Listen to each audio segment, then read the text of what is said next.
Journalist KHELEN THOKCHOM की CHAHI Hufu Mari SHUBA MAPOK Numit की Mari LEINANA Numit Nini Chupna Chatharakpa Media Workshop Ngasi Loishinkhre KHELEN THOKCHOM Trust Manipurna Manipur Commission for Protection of Child Rights Amadi Manipur State Legal Services Authority ka khusabnaraka Manipur Press Club ki lokchangkol da pangthokpa Media Workshop aduda KHELEN THOKCHOM Trust ki advisor Irengbam Aruna moderator oike Workshop aduda Editor Guild Manipur EGM ki secretary Yumnam Rupachandra amadi Advocate Hijam Chandra Kumar Legal Reporting ki matangda akhanaba wagang loising oina tongan wafam kaya marik chungna thamkhe legal ga mari leinaba pau ama miyam da pinaba honabada singnaba kaya thengnataba nate kanagumba kharana paumi singbu aranu mongda sizindanaba honabagi mami ama tarakpum tawbe asigumba thawong asidagi ngakthoknaba EGM amadi amjuna legal aid ama hangdokle haiba wafam so wai Rupachandra phonokhe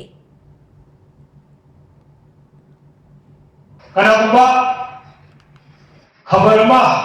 mangonda piliba mandate khabar ko piliba mandate se karino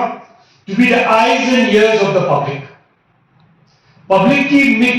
nakong oiraga prajada sarkar khaman mi ba arangna to mi khaman mi ko to khamhalu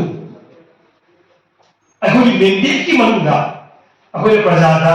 thabak tawge ena to matamda legal tools sinaraba akoi bu apan mapi na honarpa sinamji lanai thengdana lebi taragadi akoi loinama pau to bosin ngama roi